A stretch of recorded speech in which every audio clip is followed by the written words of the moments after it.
Hi, welcome to another episode of the Ambient Mellotron here on the Ambient iPad. Let's make some music. I'm going to continue exploring the lo-fi universe of the Mellotron M1. For this jam, I'm going to use a split keyboard sound with the harpsichord on one side and brass on the other. The signal chain is the Mellotron M4000D Mini. Its master mono analog output goes into a Focusrite Scarlett 18i8 interface that communicates back and forth with the iPad Pro through a USB-C hub that also lets me power the iPad at the same time. Now, first thing I need to do is change the input here to the one input, one output. Excuse my voice, a little more nasally than usual. I have some congestion. So we're using the harpsichord brass split from the Mark I. The Mark I had two side-to-side keyboards, and a lot of the tapes had rhythms on one side, and then the other keyboard you would do a lead on.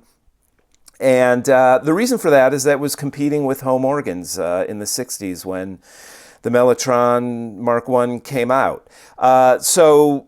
For this sound, though, it's a harpsichord, it's a brass split. Let me add a compressor just so we can sample what the clean sound is like. I'm using the Bleass Compressor, as I mentioned before, very straightforward, a great compressor. I use the basic sound because it's essentially the settings I would use. For a Mellotron, I might use a higher ratio depending on the sound than a 4.1. On bass, I use 4.1 or below, so I'm comfortable with that. So here's the harpsichord brass split, no effects other than the compression.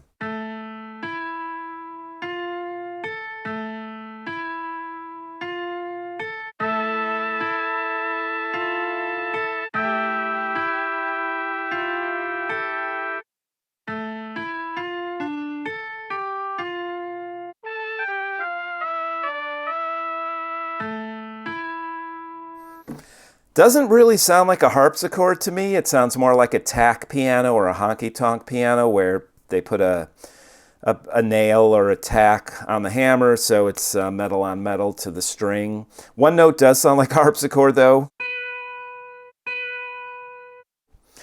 But that's what it says on the tin, harpsichord, so that's what we're going with. For the additional effects, what I'm going to be using here is really, I don't want to say successive levels of reverb because they're all going to be kind of big. We're going to start with the Imaginando K7D. I'm going to use this both as a delay and a reverb, and then we'll add some more reverbs on top of that. I'm going to use one of my patches that's slightly longer than I've used before. And let's just hear what this sounds like with the compressor.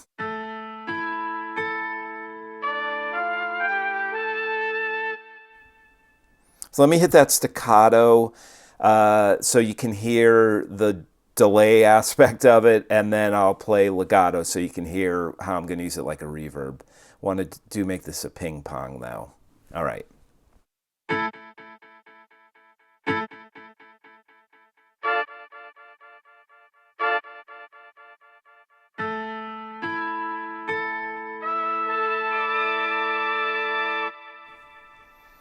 So it's a delay, so you can hear the tail of the delay, but delays also can sound like reverbs. In essence, most effects, most kind of traditional effects are some level of delay, even modulation, chorus, flanger, phaser, and then you go to slapback and echo and reverb, etc. Just simply here, I want this at the beginning to be the reverb as well. And then I'm going to add in a couple of more reverbs. So I'm going to skip a space for now, but I want to put in audio reverb. So we're going to use this as a big space. There's a setting that really gets huge. It's called Taj Mahal. And it fits the name. So we've got Taj Mahal. Let's close that up. No, I hit something else because I know that Taj Mahal, there we go, uses the entire reverb time that you can possibly get. Just putting that down very slightly. All right, let me turn off the delay, and this is audio reverb.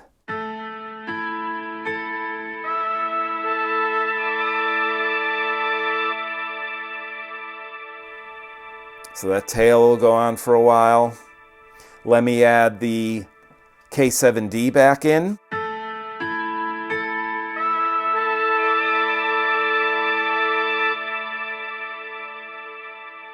So you're not really hearing the delay as much as you were before. And again, I'm using the delay as much for a delay in the beginning as a reverb. Let's turn that off. And then we're going to add in Velvet Machine because we're going to use this in combination with the other effects to really go crazy. And there's a patch here, Max Cloud, where you can see it's a slow ramp up to the density of the reverb. Velvet Machine is essentially a reverb, and then it just falls off really quickly. This can get so dense that I want to put the mix down to 50%, which we'll do here. Turn off K7D. This is what Velvet Machine sounds like.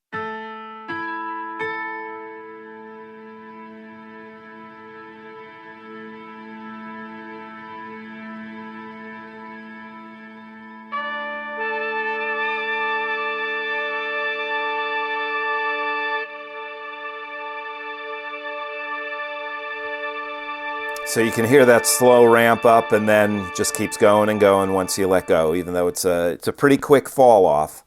Let me add back in everything. Yeah, let's start. Let's put the compressor through the delay, and I do want the delay to stay in parallel. I'm going to put Velvet Machine through Audio Reverb. So this is kind of what I'm going to do. Actually, let me, we've done them all. Let me just add everything now so you can hear what it's going to sound like, and then I'll just quickly walk through how I'm going to add them one by one. All right, so this is all the effects.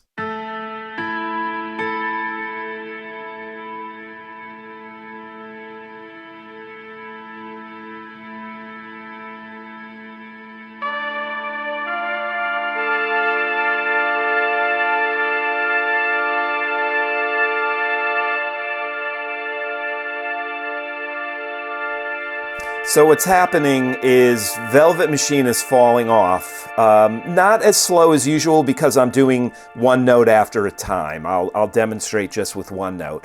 But it is Audio Reverb that's kind of carrying that all the way through. So it's a different experience with one note. Velvet Machine doesn't get as dense.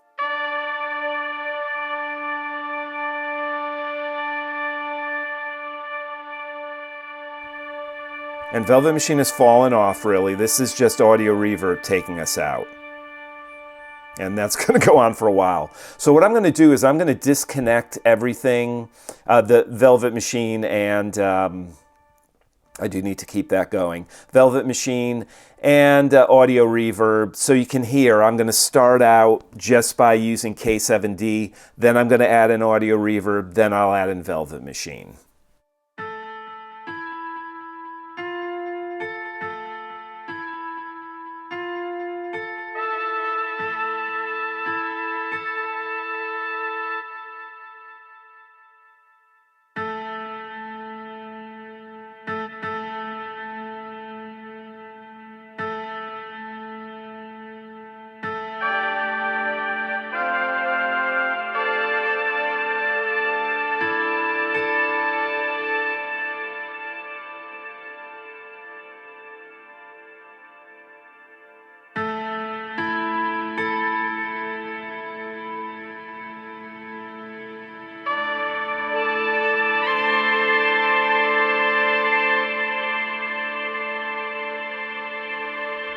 So you hear the denseness come up, and then it falls off, and Audio Reverb carries it out.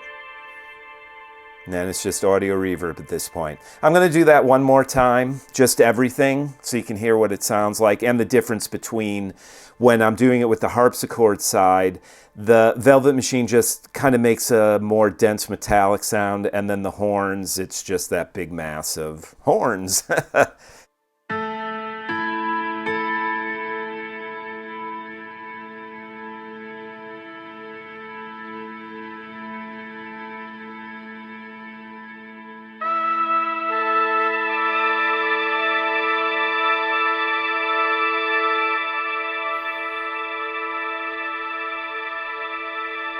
Let me let that tail fade out. But you get the idea of what I'm trying to achieve here. Really, I mean, it's not successively going through because the K7D, it's more of a hall reverb when I'm using it as a reverb sound, and then audio reverb is huge, and Velvet Machine is huge. But because of that long ramp up period, it does kind of build up and swell. But audio reverb is really defining the overall space. All right, enough talking about about the logic of how I plan to step through this. I will do a jam now, and you can kind of hear and practice what I'm actually talking about and what I've been thinking about.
One of the reasons why I like using apeMatrix is because I can easily turn effects on and off while I'm recording.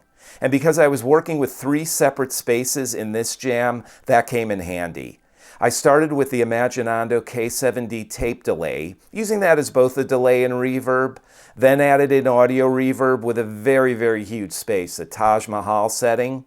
That helped both create a reverb before Velvet Machine and after Velvet Machine. The ramp-up time to get to the peak for Velvet Machine was very long, but it fell off kind of quick. Got very dense, but between K7D and audio reverb, that really meant and pulled the tail to a really extreme length.